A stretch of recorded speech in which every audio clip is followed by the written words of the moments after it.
मित्रों नमस्कार। मैं हूं करण, अध्यक्ष राजधारक दल। मित्रों 15 अगस्त 1947 में देश आजाद हुआ। आजाद होने के पूर्व ही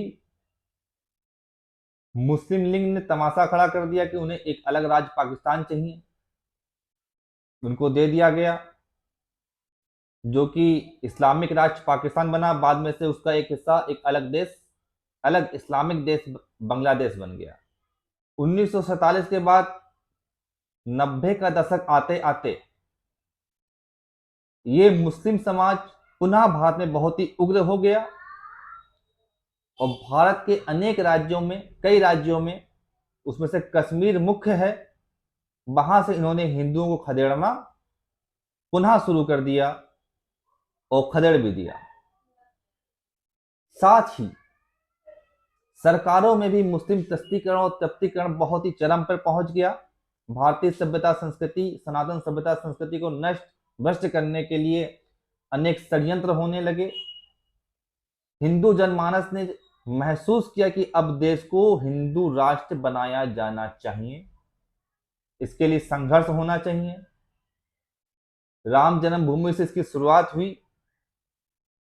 एक बड़े संघर्ष के बाद में इस देश के हिंदू जनमानस ने एक नई पार्टी, भारतीय जनता पार्टी पर भरोसा जताया और 1999 में भारतीय जनता पार्टी की बहुमत की सरकार बना दी गई हिंदू जनमानस द्वारा, इस उम्मीद में कि देश हिंदू राष्ट्र बनेगा, हिंदुओं के हित में कार्य होंगे, सनातन के हित में कार्य होंगे, राष्ट्र के हित में कार्य होंगे। सरकार बनते ही वो मुस्लिम दाग राधने लगे। मोहम्मद अली जिन्ना, जिसने देश का विभाजन करने में अहम भूमिका निभाई, वो व्यक्ति, उस व्यक्ति को सेकुलर बताने लगे। उनकी मजार पर जा जाके चादर और फूल मालाएं चढ़ाने लगे। जालीदार टोपी, बड़ी बड़ी हरी टोपी पहन करके रोजा अवतार पार्टियां कराने लगे। राम जन्मभूमि मुद्दा, उस मुद्दे को उन्होंने ठंडे बस्ते में डाल दिया। नतीजा ये हुई, हिंदू जनमानस ने अपने आप को ठगा हुआ महसूस किया और कोई विकल्प ना होने के कारण 2004 में पुनः कांग्रेस की सरकार बनी। 2014 में आते आते हिंदू जनमानस को हिंदू हृदय सम्राट के रूप में नरेंद्र मोदी दिखाई दिए। संघ ने भी एजेंडा चलाया कि देश को हिंदू राष्ट्र बनाना है, सनातन धर्म की रक्षा करनी है। भाजपा के नेताओं ने भी यही कहा कि जनसंख्या नियंत्रण कानून लागू होगा, मतांतर विरोधी कानून लागू होगा, लव जिहाद समाप्त होगा, देश हिंदू राष्ट्र बनेगा, यूनिफॉर्म सिविल कोड लागू होगा। ये सारी चीजें, अधिकांश चीजें उनके एजेंडे में लिखित भी हैं। 2014 में जब बहुमत की सरकार हिंदू जनमानस ने भाजपा की झोली में डाल दी तो ये सारी चीजें ठंडे बस्ते में चली गई। भ्रष्टाचार का मुद्दा भी खत्म हो गया।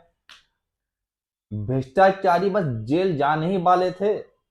2014 में सरकार बनते ही लग रहा था ऐसा कि अब कोई बचेगा नहीं भ्रष्टाचारी इस देश में, पर आज भी भाजपा सरकार केवल भ्रष्टाचार के मुद्दे पर ही चुनाव लड़ रही है।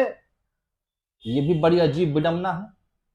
वो लोग जो कहते थे कि देश हिंदू राष्ट्र बनेगा, आज 8 नवंबर 2023 में मैंने उनकी जुबान को फिर से पढ़ा। बराबर पढ़ता रहता हूं, आज फिर से पढ़ा और आपको सुनाना मैं चाहता हूं। वही संघ के लोग, अंतरराष्ट्रीय कार्यक्रम चल रहा है इस समय गुजरात अहमदाबाद में, उसमें दत्तात्रेय होसलेबार जो संघ के सह कार्यवाह है, वो कहते हैं, जब उनसे हिंदू राष्ट्र के विषय में प्रश्न किया गया कब बनेगा हिंदू राष्ट्र, तो कहते हैं भारत तो पहले से हिंदू राष्ट्र है,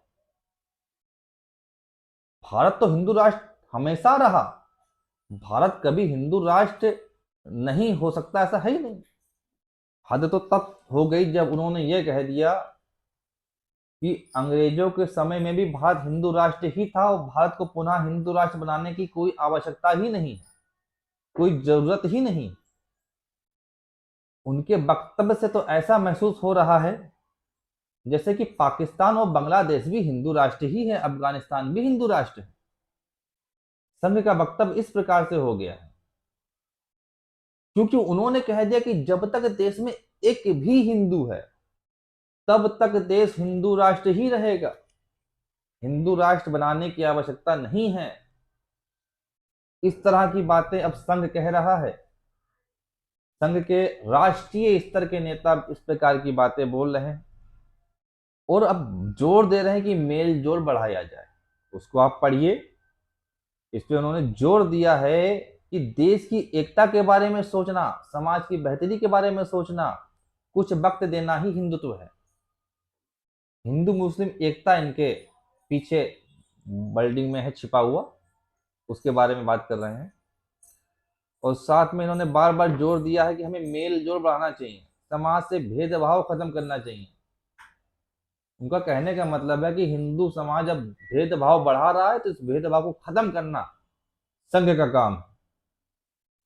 तो ये संघ की वाणी हो गई है, ये आरएसएस की वाणी हो गई है। जो हिंदुत्व का राग अलापते थे ये उनकी वाणी है।